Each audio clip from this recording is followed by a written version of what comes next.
السلام عليكم ورحمة الله وبركاته.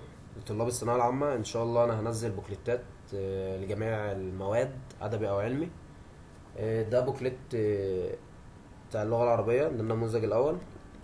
النموذج الأول نبص كده عليه سريعا.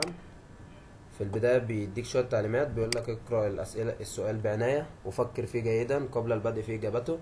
أجب عن جميع الأسئلة ولا تترك أي سؤال دون إجابة. عند إجابتك عن أسئلة الاختيار من متعدد، عليك تظليل دائرة واحدة فقط للإجابة الصحيحة من الأربع دوائر تظليلا كاملا. يعني مفيش واحد يعملها نص تظليل ولا واحد يعمل اتنين تلاتة، مفيش الكلام ده. في حالة إذا ما أجبت إجابة خطأ ثم قمت بالشطب بهذه الطريقة وأجبت الإجابة الصحيحة تحسب إجابتك صحيحة. يعني أنت لو ظللت مثلا على جيم دي والصح ب، تروح مشخبط على جيم دي علامة اكس كده وتظلل ب، كده إجابتك هتحسب صحيحة. في حالة إذا ما أجبت إجابة صحيحة ثم قمت بالشطب بهذه الطريقة وأجبت إجابة خطأ تحسب إجابتك خطأ طبعا.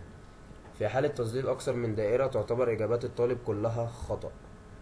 عند إجابتك عن الأسئلة المقالية أجب فيما لا يزيد عن المساحة المحددة أسفل كل سؤال. زمن الاختبار 3 ساعات. الدرجة الكلية للامتحان 80. عدد الأسئلة 58. عدد الصفحات 28. ولازم كل طالب يتأكد إن الصفحات كاملة وكل صفحة مكتوب عليها الرقم بتاعها، لأن دي بتبقى مسؤولية الطالب. نخش بقى في الأسئلة. عندنا أول سؤال طبعا تعبير زيه زي القديم بالظبط، بيقول لك فيما لا يزيد على 10 أسطر ولا يقل عن 8 أسطر مقالة لصحيفة المدرسة تناول أهمية التبرع بالدم. ده بيبقى إجباري. بيقول لك اكتب في موضوع واحد من الموضوعين برضو تعبير فيما لا يزيد على 6 فقرات متضمنة 250 كلمة مراعية مهارات الكتابة التي درستها. طبعا دي أسئلة نختار بقى حاجة من الاتنين، هو بيبقى مدينا موضوعين نختار واحد منهم نتكلم عنه. بيبدأ بقى يدينا الأسئلة اللي هي بتاعت القراءة والنصوص والكلام ده كله. اللي عايز برضو ينقلها أنا هقلب كده ببطء.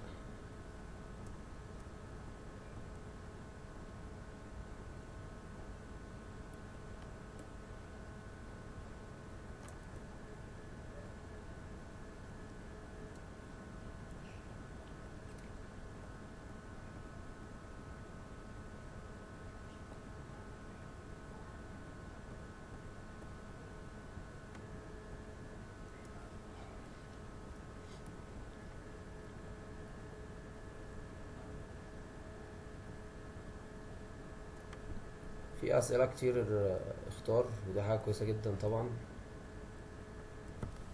وكل سؤال تحتيه مساحة المفروض تجاوب في المساحة دي بس ما تتعداش المساحة دي.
المفروض بقى اللي يشوف البوكليتات دي دلوقتي يبدأ كده يحل حاجة حاجة، واللي يقف قدامه يبدأ يدور على الإجابة النموذجية ويتدرب عليها أكتر. وإحنا إن شاء الله هنزل حل قريب، أنا ببدأ أجمع في الحل.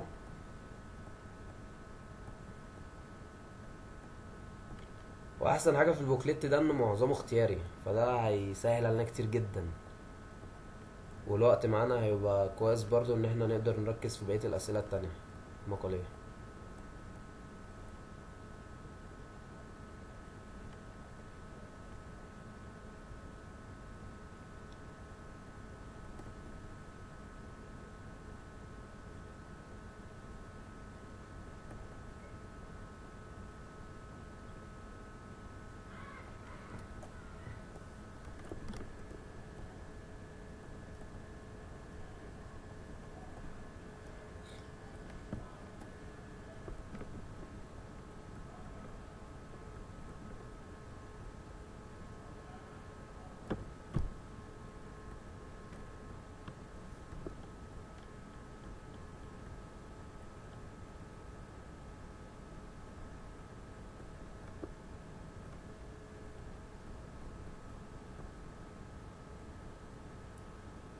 كده وصلنا لاخر الاسئله. ان شاء الله هنزل بوكليتات، بقيه البوكليتات، وان شاء الله الاجابه هتنزل قريب. اعمل اشتراك عشان يوصل لك الاجابه. السلام عليكم ورحمه الله وبركاته.